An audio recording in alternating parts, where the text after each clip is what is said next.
जा, मैं तुझे श्राप देता हूँ कि तू कलयुग के अंत तक जीवित रहेगा। तेरे शरीर से युगों तक मवाद और रक्त बहता रहेगा। कोई तेरे पास नहीं आएगा। तुम मृत्यु की भीख मांगोगे, पर मृत्यु भी तुमसे दूर भागेगी। यह पीड़ा ही तुम्हारा शाप है अश्वत्थामा। मुझे छोड़ दो। हे अश्वत्थामा, तुमने अजन्मे शिशु की हत्या का प्रयास किया है। क्या आप ये कल्पना कर सकते हैं कि कुरुक्षेत्र के उस महाविनाश का एक प्रत्यक्षदर्शी आज भी हमारे बीच मौजूद है? एक ऐसा अजय योद्धा जो पिछले 5000 वर्षों से मृत्यु की प्रतीक्षा में युगों को बदलते देख रहा है, जिसके शरीर से आज भी मवाद और रक्त बहता है, जो अपने असहनीय घावों को शांत करने के लिए राहगियों से तेल और हल्दी मांगता है। वो मृत्यु की भीख मांगता है, लेकिन स्वयं मृत्यु भी उससे दूर भागती है। आधुनिक विज्ञान इसे असंभव कह सकता है, लेकिन हमारे धर्म ग्रंथ, युगों से चली आ रही लोक कथाएं और उस पीड़ा का एहसास कुछ और ही गवाही देते हैं। ये कहानी है गुरु द्रोणाचार्य के पुत्र, शिव के अंश और महाभारत के सबसे श्रापित योद्धा अश्वत्थामा की। ये केवल एक श्राप की कहानी नहीं है, बल्कि कलयुग के अंत में भगवान कल्कि के साथ होने वाले अंतिम धर्म युद्ध और मोक्ष की एक अद्भुत गाथा है। एक दरिद्र बचपन से अजय योद्धा बनने तक इस महाविनाश की नींव कुरुक्षेत्र में नहीं, बल्कि गुरु द्रोणाचार्य की एक टूटी हुई कुटिया में पड़ी थी। एक समय था जब महान धनुर्धर द्रोणाचार्य अत्यंत निर्धन थे। निर्धनता ऐसी कि उनके पास अपने बालक अश्वत्थामा को पिलाने के लिए गौ दुग्ध तक नहीं था। एक दिन जब नन्हे अश्वत्थामा ने अपने मित्रों को दूध पीते देखा, तो वो भी रोता हुआ अपनी माता कृपि के पास गया। माता का हृदय विदीर्ण हो गया। घर में दूध के लिए एक बूंद नहीं थी, इसलिए उन्होंने चावल के आटे को जल में घोलकर उसे दूध बताकर अपने पुत्र को पिला दिया। उस श्वेत जल को पीकर अश्वत्थामा खुशी से नाचने लगा कि उसने दूध पी लिया है। जब गुरु द्रोण ने यह दृश्य देखा तो उनका स्वाभिमान रो उठा। उन्हें लगा कि दरिद्रता के कारण उनका पुत्र उपहास का पात्र बन रहा है। उसी क्षण द्रोणाचार्य ने हस्तिनापुर जाने का निर्णय लिया और यहीं से महाभारत के उस महाकाव्य का बीजारोपण हुआ। अश्वत्थामा कोई साधारण मनुष्य नहीं था। उसका जन्म स्वयं भगवान शिव के वरदान से हुआ था। जन्म लेते ही उसने अश्व, घोड़े के समान गर्जना की थी, इसलिए उसका नाम अश्वत्थामा पड़ा। उसके मस्तक पर जन्म से ही एक दिव्य मणि सुशोभित थी। ये मणि कोई साधारण पत्थर नहीं, बल्कि एक अभेद्य कवच था जो उसे भूख, प्यास, रोग और किसी भी अस्त्र शस्त्र के प्रहार से सुरक्षित रखता था। जब तक वो मणि उसके पास थी, वो अजर और अमर था। महाभारत के उस भीषण युद्ध में अश्वत्थामा ने कौरवों का पक्ष लिया, क्योंकि वो दुर्योधन का परम मित्र था। युद्ध के 15वें दिन कुरुक्षेत्र की लाल मिट्टी पर एक ऐसी घटना घटी जिसने अश्वत्थामा की आत्मा को अंधकार से भर दिया। पांडवों को यह ज्ञात हो चुका था कि जब तक गुरु द्रोण के हाथ में शस्त्र हैं, उन्हें पराजित करना असंभव है। तब भगवान श्री कृष्ण की नीति से एक भ्रम फैलाया गया। अश्वत्थामा मारा गया। धर्मराज युधिष्ठिर के मुख से यह सुनकर कि अश्वत्थामा मारा गया, परंतु नर नहीं कुंजर, गुरु द्रोण ने पुत्र मोह में टूटकर अपने शस्त्र त्याग दिए। उसी निहत्थी अवस्था में धृष्टद्युम्न ने उनका वध कर दिया। जब अश्वत्थामा को पिता के साथ हुए इस छल का ज्ञान हुआ तो उसका विवेक नष्ट हो गया। उसने प्रतिशोध की ज्वाला में नारायण अस्त्र का संधान कर दिया, जिससे पांडव सेना में हाहाकार मच गया। कौरव सेना का अंत हो चुका था। दुर्योधन अपनी जंघा टूटने के बाद रक्त रंजित भूमि पर अपनी अंतिम सांसें गिन रहा था। केवल 3 कौरव महारथी शेष थे, अश्वत्थामा, कृपाचार्य और कृतवर्मा। एक बरगद के वृक्ष के नीचे बैठा अश्वत्थामा क्रोध और ग्लानि की अग्नि में जल रहा था। तभी रात के अंधकार में उसने एक दृश्य देखा। एक उल्लू ने सो रहे कौवों के घोंसले पर आक्रमण कर दिया। जो कौवे दिन के उजाले में उल्लू पर भारी पड़ते थे, वे रात के अंधेरे में मारे गए। इस दृश्य ने अश्वत्थामा के भीतर सोए हुए प्रतिशोध को एक भयंकर दिशा दे दी। कृपाचार्य के लाख समझाने के बाद भी युद्ध के सभी नियमों और धर्म को ताक पर रखकर अश्वत्थामा रात्रि के गहन अंधकार में पांडवों के शिविर में घुस गया। वो साक्षात काल बन चुका था। अंधेरे में उसे 5 लोग सोते हुए दिखाई दिए। उसने उन्हें 5 पांडव समझकर अपनी तलवार से उनके सिर धड़ से अलग कर दिए और उन कटे हुए सिरों को लेकर दुर्योधन के पास पहुंचा। दुर्योधन पहले तो प्रसन्न हुआ, लेकिन जब उसने उन चेहरों को पहचाना तो वो चीख पड़ा, मूर्ख, तूने क्या कर दिया? ये पांडव नहीं, द्रौपदी के 5 अबोध पुत्र हैं। तूने हमारे ही वंश का समूल नाश कर दिया। ये कहते हुए दुर्योधन ने प्राण त्याग दिए और अश्वत्थामा सन्न रह गया। प्रातःकाल जब द्रौपदी ने अपने 5 पुत्रों के कटे हुए शीश देखे तो उसका विलाप सुनकर आसमान भी कांप उठा।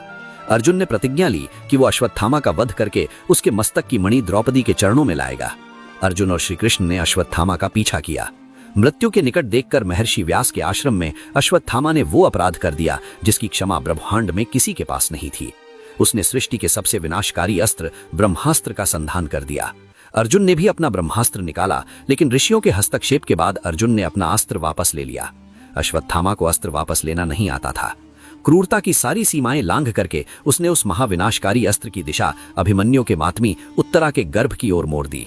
एक अजन्मे शिशु की हत्या का यह प्रयास देख भगवान श्री कृष्ण का क्रोध अपनी चरम सीमा पर पहुंच गया। कृष्ण ने अपने सुदर्शन चक्र से उत्तरा के गर्भ की रक्षा की। वो बालक बाद में राजा परीक्षित बना, लेकिन अश्वत्थामा को वो दंड दिया जो मृत्यु से भी अधिक भयावह था। श्री कृष्ण ने आगे बढ़कर अश्वत्थामा के मस्तक से वो दिव्य मणि बलपूर्वक उखाड़ ली। मणि निकलते ही वहां एक अत्यंत गहरा घाव बन गया। श्री कृष्ण ने उसे श्राप दिया, हे अश्वत्थामा, तूने जीवन का अपमान किया है।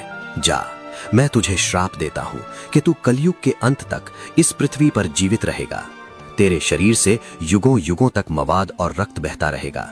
तेरे शरीर से इतनी दुर्गंध रहेगी कि कोई मनुष्य तेरे समीप नहीं जाएगा। तू वनों और बीहड़ों में भटकेगा, मृत्यु मांगेगा, परंतु तुझे मृत्यु नहीं मिलेगी। युगों युगों का भटकाव। कहा जाता है कि उसी दिन से अश्वत्थामा का नरक पृथ्वी पर ही आरंभ हो गया। 5000 वर्ष बीत गए, द्वारका समुद्र में समा गई, हस्तिनापुर खंडहर बन गया, कई साम्राज्य आए और मिट गए, लेकिन अश्वत्थामा का वो घाव आज भी हरा है। इतिहास और आज के समय में भी अश्वत्थामा के देखे जाने के कई दावे हैं। 12वीं सदी में जब पृथ्वीराज चौहान शब्द भेदी बाण विद्या सीखने जंगल गए तो उन्हें एक विशाल काय वृद्ध मिला जिसके माथे पर गहरा घाव था। वो कोई और नहीं, अश्वत्थामा ही थे। असीरगढ़ का किला, मध्य प्रदेश। यहाँ स्थित गुप्तेश्वर महादेव मंदिर में आज भी ये रहस्य बना हुआ है कि रात में मंदिर बंद होने के बाद सुबह शिवलिंग पर ताजे गुलाब और बेल पत्र कौन चढ़ाता है। स्थानीय लोगों का दृढ़ विश्वास है कि अश्वत्थामा नित्य यहाँ शिव की आराधना करने आते हैं। मध्य प्रदेश के एक गांव में एक डॉक्टर के पास एक ऐसा मरीज आया जिसके माथे के बीचों बीच एक गहरा गड्ढा था जिससे विचित्र दुर्गंध आ रही थी। पलक झपकते ही वो मरीज वहां से अदृश्य हो गया।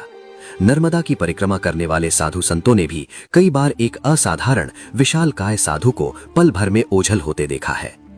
वो रहस्यमयी और अभेद्य नगरी संभला जो आम मनुष्यों की दृष्टि से ओझल है, वहीं भगवान कल्कि का जन्म होगा। अश्वत्थामा अपने 5000 वर्षों के कष्ट और तपस्या के बाद संभला नगरी पहुंचेंगे। मान्यता है कि भगवान श्री कृष्ण ने अश्वत्थामा के मस्तक से जो दिव्य मणि निकाली थी वो उसी अलौकिक नगरी संभला में सुरक्षित रखी गई है। जब कल्कि अवतार अपने पूर्ण रूप में प्रकट होंगे तब वे अश्वत्थामा को क्षमादान देंगे और वो दिव्य मणि उसे पुनः सौंप दी जाएगी। लेकिन इस बार वो मणि किसी अहंकार का प्रतीक नहीं बल्कि धर्म की रक्षा का शस्त्र होगी। मणि मिलते ही अश्वत्थामा का वो युगों पुराना घाव भर जाएगा। उसका शरीर पुनः एक दिव्य और अजेय योद्धा के रूप में परिवर्तित हो जाएगा। कलयुग के दानव कली और उसकी आसुरी शक्तियों के विरुद्ध होने वाले उस भयंकर अंतिम धर्म युद्ध में अश्वत्थामा भगवान कल्कि के प्रधान सेनापति के रूप में रणभूमि में उतरेंगे। 5000 वर्षों का संचित ज्ञान, परशुराम जी का मार्गदर्शन और शिव का तेज अश्वत्थामा को अजेय बना देगा। वो अपने हर उस पाप का प्रायश्चित करेगा जो उसने द्वापर युग की उस 18वीं रात को किया था। नाश हो जाएगा और सतयुग की नई भोर होगी। तब अश्वत्थामा का उद्देश्य पूर्ण हो जाएगा। चूंकि अश्वत्थामा का जन्म भगवान शिव के वरदान और उन्हीं के अंश से हुआ था, इसलिए अपने कर्मों का हिसाब चुकता करने के बाद साक्षात महादेव उनके समक्ष प्रकट होंगे। भगवान शिव की कृपा से अश्वत्थामा अपने उस नश्वर और श्रापित शरीर को त्याग देंगे। एक दिव्य प्रकाश के रूप में वो शिव के उसी अनंत स्वरूप में विलीन हो जाएंगे जहां से उनकी उत्पत्ति हुई थी। इस प्रकार युगों की पीड़ा सहने के बाद महाभारत के इस अमर योद्धा को चिरकाल के लिए मोक्ष की प्राप्ति होगी। अश्वत्थामा की ये कथा केवल एक रहस्य नहीं है, ये ब्रह्मांड का सबसे बड़ा सत्य है कि कर्म का फल हर किसी को भोगना पड़ता है, चाहे आप देवताओं के अंश ही क्यों ना हो। अहंकार में किया गया एक भी अधर्म आपको युगों युगों के लिए अंधकार में ढकेल सकता है। लेकिन ये कथा ये भी सिखाती है कि यदि प्रायश्चित सच्चा हो तो कलयुग के अंत में ही सही मोक्ष का द्वार अवश्य खुलता है।